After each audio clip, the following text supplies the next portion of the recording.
नमस्कार, आपका अखबार के YouTube चैनल पर आपका स्वागत है। मैं हूं प्रदीप सिंह। आज रविवार है तो रविवार विशेष का दिन है। आज विशेष में बात करेंगे राहुल गांधी की लंदन यात्रा की। नहीं, ये उस पर नहीं कि उन्होंने क्या बोला, क्यों बोला, उसके मतलब क्या है, इन सब पर काफ़ी चर्चा हो चुकी है। राहुल गांधी इंग्लैंड ही क्यों गए? वो अमेरिका क्यों नहीं गए? वो फ्रांस क्यों नहीं गए? वो जर्मनी क्यों नहीं गए? वो इटली क्यों नहीं गए? क्यों लंदन गए? और इससे पहले भी क्यों लंदन जा चुके हैं? लंदन से इस परिवार का संबंध क्या है? आपको आगे जो बताऊंगा उससे एक बात आपको समझ में आएगी कि लंदन से यानी इंग्लैंड से गांधी परिवार का गर्भनाल का संबंध है। वो गांव में कहते हैं ना कि क्या नाल गड़ी है, यानी मतलब जो है वो जिसके गर्भनाल जहाँ गड़ी होती है वहाँ वो जगह उसको बुलाती रहती है। वैसे ही लंदन है राहुल गांधी या गांधी परिवार के लिए। तो लंदन इसलिए गए। अब इसका जो अतीत का इसका इतिहास क्या है? जवाहरलाल नेहरू, इंदिरा गांधी के पिता, राजीव गांधी के नाना, उनका जो व्यक्तित्व उनका जो गढ़ा गया वो लंदन का जो हैरो स्कूल है और कैम्ब्रिज यूनिवर्सिटी, उसमें उसको स्थायित्व दिया हेरल्ड लेस्की और फैबियन सोसाइटी ने। तो इससे आप अंदाज़ा लगा सकते हैं कि उनके मन के भाव, उनके विचार, उनकी विचारधारा, उनके व्यक्तित्व, आचरण, इस सब का असर कैसे नज़र आता है। क्योंकि नेहरू अपने को कहते थे कि वो भारत पर राज करने वाले आखिरी ब्राउन साहिब हैं। तो इससे उनकी मानसिकता का अंदाज़ा लगा लीजिए, किस परिवेश में पल बढ़कर वो आए थे, उसको समझिए, तब आप नेहरू को और इस परिवार को समझ पाएंगे। तो यूरोप में जो मार्क्सिज्म का कल्ट है उससे नेहरू बहुत ज़्यादा प्रभावित थे। यही कारण है कि वो सोवियत संघ से बहुत ज़्यादा प्रभावित थे और गोरी चमड़ी उनको खास तौर से आकर्षित करती थी।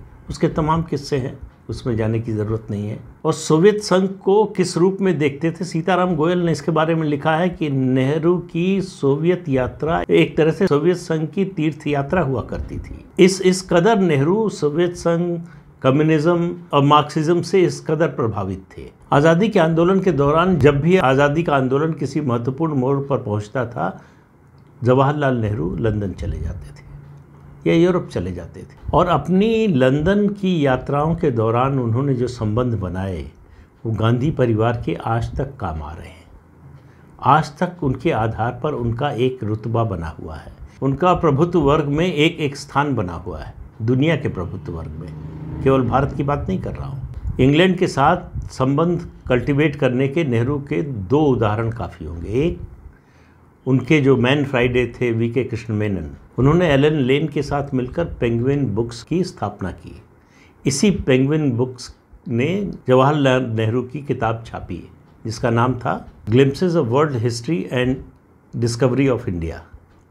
कहते हैं कि इसी की रॉयल्टी से, इतनी रॉयल्टी मिलती थी इसकी कि इसी की रॉयल्टी से इंदिरा गांधी की लंदन की शिक्षा का खर्च चलता था।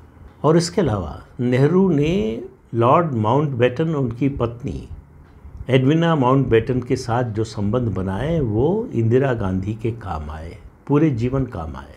उसके अलावा सोवियत संघ से उनका प्रेम ऐसा था, गोरी चमड़ी से उनका प्रेम ऐसा था कि नेहरू दुनिया के एकमात्र हेड ऑफ स्टेट थे जिन्होंने मार्शल स्टालिन की मौत के बाद शोक संदेश जारी किया।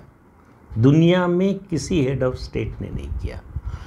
स्टालिन के कार्यकाल के दौरान लाखों लोगों की मौत हुई, उन्होंने मरवाया, उन्होंने कंसंट्रेशन कैंप में लोगों को भेजा, विरोध की आवाज़ को जिस तरह से दबाया, कुचला उन्होंने, उसके विरोध में किसी हेड ऑफ स्टेट ने उनके मरने पर शोक संदेश जारी नहीं किया। लेकिन नेहरू ने न केवल शोक संदेश जारी किया बल्कि भारतीय संसद में एक दिन की छुट्टी की भी घोषणा की। और गोरी चमड़ी से नेहरू के इसी प्रेम के चलते इवेंजलिस्ट वरियर एल्विन उसको पूरा नॉर्थ ईस्ट सौंप दिया। नॉर्थ ईस्ट का एक तरह से उसको जो है राजा बना दिया उन्होंने। और वो उसको सरकारी हैसियत दी, सरकारी मान्यता दी और उसने पूरे नॉर्थ ईस्ट में खुलकर धर्म परिवर्तन का अभियान चलाया। आज जो नॉर्थ ईस्ट में आपको हिंदू पॉपुलेशन खोजे नहीं मिलती है, खासतौर से 3 राज्यों में तो लगभग नहीं है, उसका कारण है वही वरियर एल्विन जिसने ये अभियान चलाया। अब मैंने कहा कि इस नेहरू के ये संबंध जो है वो माउंटबेटन परिवार और लंदन से और इंग्लैंड से जो है के नेताओं से वो काम आए इंदिरा गांधी के। इंदिरा गांधी 1977 में चुनाव हार गई लोकसभा का, बड़ी ख़राब स्थिति थी, तो उनको अपने को रीलॉन्च करने के लिए कोई प्लेटफॉर्म चाहिए था। तो कहाँ पहुँची? लंदन। लंदन यानी ब्रिटेन। ब्रिटेन जो अपने को सबसे पुरानी डेमोक्रेसी बताता है, जो डेमोक्रेसी का अपने को रक्षक बताता है, उसने रेड कारपेट बिछाया उन इंदिरा गांधी के लिए जो सिर्फ 1 साल पहले देश में इमरजेंसी लगा चुकी थी। मतलब इमरजेंसी 1 साल पहले ख़त्म हुई थी, 75 में लगी थी। ये घटना है नवंबर 1978 की, जहां उस इमरजेंसी के दौरान लोगों के मौलिक अधिकार छीन लिए गए थे, डेमोक्रेसी को एक तरह से ख़त्म कर दिया गया था। उन इंदिरा गांधी का स्वागत ब्रिटेन में हुआ। इंदिरा गांधी जब ब्रिटेन के हीथ्रो हवाई अड्डे पर उतरी और वहाँ पर मीडिया ने उनसे पूछा, क्या आप ब्रिटेन अपनी राजनीतिक वापसी के लिए आई हैं? तो उनका जवाब था बड़ा सपाट सा कि मैं गई ही कब थी। इससे आप अंदाज़ा लगा सकते हैं संबंध का। कैथरीन फ्रैंक एक ब्रिटिश राइटर है जिन्होंने इंदिरा गांधी पर किताब लिखी है जिसका नाम है Indira the life of Indira Nehru Gandhi. उसमें उन्होंने इस घटना का थोड़ा विस्तार से जिक्र किया। उन्होंने कहा कि आधिकारिक तौर पर ये यात्रा निजी यात्रा थी इंदिरा गांधी की, लेकिन वो लंदन के क्लैरिजेस होटल में, सबसे महंगे होटलों में माना जाता है, सबसे प्रतिष्ठित होटलों में से माना जाता है, क्लैरिजेस होटल के उसी स्वीट में रुकी जिसमें वो प्रधानमंत्री के तौर पर रुकी थी। उनकी इस पूरी यात्रा का खर्च उठाया लंदन के उद्योगपति स्वराज पॉल ने, जिससे उनकी दोस्ती थी। उनकी दोस्ती 1966 से थी स्वराज पॉल से, और इस परिवार से आज तक दोस्ती स्वराज पॉल की बनी हुई है। तो स्वराज पॉल ने ही उनके राजनीतिक पुनर्वास का बीड़ा उठाया और इसकी शुरुआत लंदन से, उनकी लंदन यात्रा से की गई। उनकी लंदन यात्रा के दौरान कई रैलियां आयोजित कराई स्वराज पॉल ने, जिसमें ज़्यादातर जाहिर है भारतीय ही हुआ करते थे, लेकिन इंदिरा गांधी को अपना पक्ष रखने का, अपनी बात रखने का मौका ज़्यादा से ज़्यादा मिले, इसकी कोशिश हुई। और स्वराज पॉल के ही कारण या उन्हीं की मदद से इंदिरा गांधी मिली जेम्स कैलहन, जो उस समय ब्रिटेन के प्रधानमंत्री थे। इसके अलावा वो डिप्टी प्राइम मिनिस्टर से भी मिली। लेबर पार्टी, कंजर्वेटिव पार्टी, 2 बड़ी पार्टियां हैं ब्रिटेन की। दोनों के सांसदों के साथ बैठक इंदिरा गांधी की स्वराज पॉल ने अरेंज की। ये सब कैथरीन फ्रैंक की किताब में है। और इस बैठक में कंजर्वेटिव पार्टी की नेता और इंदिरा गांधी की दोस्त मार्गरेट थैचर भी मौजूद थी, जिनकी बड़ी भूमिका रही इन बैठकों में उनके पक्ष में माहौल बनाने की। इसी यात्रा में उपन्यासकार बारबरा कार्टलैंड ने उनकी मुलाकात कराई किससे? डिकी से। डिकी यानी लुइस माउंटबेटन, उनसे मुलाकात कराई। अब आप देखिए कहाँ से संबंध चले थे। नेहरू से चले थे इंदिरा गांधी तक। इंदिरा गांधी के बुरे दिनों में ये सारे संबंध काम आ रहे हैं। तो ये किस तरह की नेटवर्किंग ये परिवार करता है, देश में ही नहीं, देश के बाहर, दुनिया भर में, और ख़ासतौर से ब्रिटेन में। तो ये ताकत होती है एंटाइटेड लोगों की। ये एंटाइटेड लोग अच्छा करें, बुरा करें, अपने देश के साथ अच्छा करें, बुरा करें, लोगों पर अत्याचार करें, जनतंत्र का गला घोटें, अभिव्यक्ति की स्वतंत्रता को ख़त्म कर दें, प्रेस सेंसरशिप लगाएं, लेकिन इनके खिलाफ माहौल नहीं बनता, इनका स्वागत ही होता है। और यही ब्रिटेन में 1978 नवंबर 1978 में हो रहा था। और इस तरह के संबंध जाहिर है कि एक तरफा नहीं होते। इंग्लैंड ने भी यहाँ से छोड़कर 1947 में जाने के बाद इंग्लैंड के नेताओं ने, वहाँ के संभ्रांत वर्ग ने भारत में काफ़ी बड़ी मात्रा में इन्वेस्टमेंट, यानी पॉलिटिकल और सोशल इन्वेस्टमेंट, पैसे का इन्वेस्टमेंट नहीं, वो कर रखा, ख़ासतौर से इस परिवार में। तो इनको पता होता है कि जब भी हम संकट में आएंगे तो हमारे पक्ष में नैरेटिव बनाने वाले लंदन में बैठे हुए हैं, वो हमारे काम आएंगे, क्योंकि हम उनके काम आते हैं। अब क्या काम आते हैं ये मुद्दा बिल्कुल अलग है, यहाँ विषयांतर हो जाएगा, लेकिन दोनों के संबंध किस तरह से काम आते हैं एक दूसरे के, ये बड़ी स्पष्ट सी बात है। नरेंद्र मोदी ने क्या किया है, इसी गर्भनाल के संबंध को काटने की, इसी गर्भनाल को काटने की कोशिश की है, जिसकी वजह से तिलमिलाहट है। यही जो एंटाइटलमेंट की प्रवृत्ति है गांधी परिवार में इन्हीं संबंधों के कारण बनी हुई है। इसी कारण ये जो एंटाइटलमेंट का भाव है वो जाता नहीं है। ये जो श्रेष्ठता का भाव है ये इसीलिए बना हुआ है।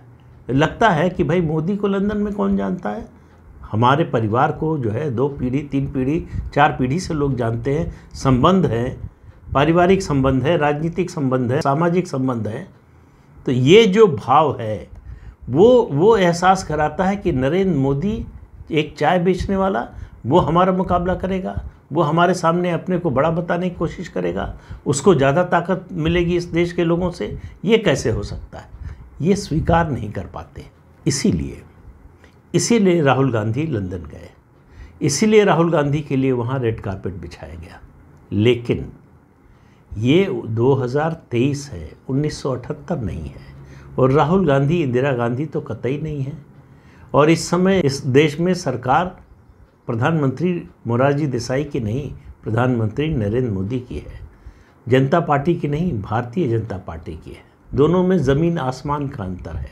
मोदी की सरकार के स्थायित्व को कोई खतरा नहीं है। तो राहुल गांधी के लिए इंदिरा गांधी की तरह से वापसी करना लगभग असंभव जैसा है। लंदन में उनका कितना भी स्वागत हो, वहाँ से कोई भी नैरेटिव बनाया जाए, वहाँ से मोदी के खिलाफ कोई भी अभियान चलाया जाए, लेकिन उसका फ़ायदा राहुल गांधी को राजनीतिक रूप से कम चुनावी दृष्टि से नहीं मिलने वाला है। इसीलिए देखिए ये एंटाइटलमेंट का ही भाव है, जिसके बारे में कांग्रेस के एक नेता ने टिप्पणी की कि राहुल गांधी जब वहाँ गए सूट पहनकर और टाई लगाकर, तो कहा गया कि क्लास अलग बोलता है, यानी कि वो एंटाइटल्ड है, वो अभिजात्य वर्ग के हैं, उनसे मोदी का क्या मुकाबला। लेकिन वहाँ जाकर राहुल गांधी ने जो किया, जो कुछ बोला, वो काफ़ी समय से बोल रहे हैं, जो बोल रहे हैं वो सब भारत के खिलाफ होता है, इसमें कोई दो राय नहीं है। लेकिन एक नई बात उन्होंने कही। पहली बार जाकर उन्होंने, हालांकि उनके एक साथी, वरिष्ठ साथी मणिशंकर अय्यर पाकिस्तान में जाकर कर चुके हैं, अमेरिका और यूरोप से कहा कि भारत में जनतंत्र खत्म हो रहा है, खतरे में है, और आप जो है चुपचाप बैठे देख रहे हैं, आपको इंटरवीन करना चाहिए। यानी अमेरिका और यूरोप आएँ और भारत के अंदरूनी मामलों में हस्तक्षेप करें। ये कैंपेन चलाने के लिए राहुल गांधी लंदन गए थे। ये उसी तरह का है, याद कीजिए 2002 में एक डेलीगेशन गया था यूएस के CIRF कमेटी के सामने गवाही देने के लिए 2002 के दंगों के संदर्भ में। 10 जून 2002 को उसमें कौन कौन था? कमल मित्र चिनॉय, जो लेफ्टिस्ट हैं, लेफ्ट पार्टी के नेता हैं, कुछ समय तक अभी आम आदमी पार्टी में रहे, वहाँ से बाहर हो गए हैं। दूसरे तीस्ता सितलवाड़ और फादर सेड्रिक प्रकाश। मांग क्या हुई वहाँ कि अमेरिका की सरकार भारत में राजनीतिक हस्तक्षेप करे। अब आप देखिए, एक इलेक्टेड चीफ मिनिस्टर के खिलाफ अमेरिका जाकर कह रहे हैं अमेरिकी सरकार से, आप आइए और राजनीतिक हस्तक्षेप कीजिए। और ऐसे लोग बात करते हैं डेमोक्रेसी की, ऐसे लोग बात करते हैं देश की सार्वभौमिकता की।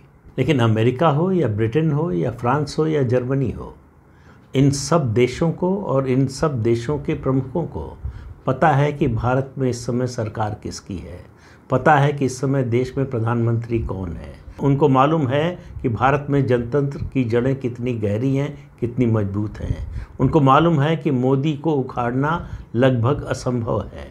उनको पता है कि उनका इस तरह का कोई भी इंटरवेंशन उनके लिए ज़्यादा नुकसानदेह होगा बजाय मोदी और जो है भारतीय जनता पार्टी और भारत के। तो इसलिए जो है राहुल गांधी की ये कोशिश पूरी तरह से विफल होने वाली है। इस प्रयास का उनको कोई लाभ नहीं मिलने वाला है। लेकिन आखिर में 2 सवाल हैं। क्या राहुल गांधी ने कांग्रेस पार्टी को फ्रिंज पार्टी में तब्दील कर दिया है? क्योंकि जिस तरह के मुद्दे कांग्रेस पार्टी उठा रही है, फ्रिंज एलिमेंट्स इस तरह के मुद्दे उठाते हैं जो हाशिए पर हैं, जो हताश हैं, जो निराश हैं। कांग्रेस पार्टी उसी अवस्था में नज़र आ रही। दूसरा प्रश्न, राहुल गांधी किसी भी हालत में, किसी भी कीमत पर प्रधानमंत्री बनना चाहते हैं भारत का। इसके लिए वो कुछ भी करने को तैयार हैं, किसी भी हद तक जाने को तैयार हैं। वो राष्ट्रीय स्वयंसेवक संघ की तुलना मुस्लिम ब्रदरहुड से कर सकते हैं, जो एक आतंकवादी संगठन है। इससे आप अंदाज़ा लगा सकते हैं कि गिरावट की पराकाष्ठा क्या है। इससे आप अंदाज़ा लगा सकते हैं जब वो वहाँ बैठे हुए एक सिख की ओर इशारा करके कहते हैं कि मोदी भारत में सिखों को दूसरे दर्जे का नागरिक समझते हैं। इससे बड़ा झूठ और क्या हो सकता है।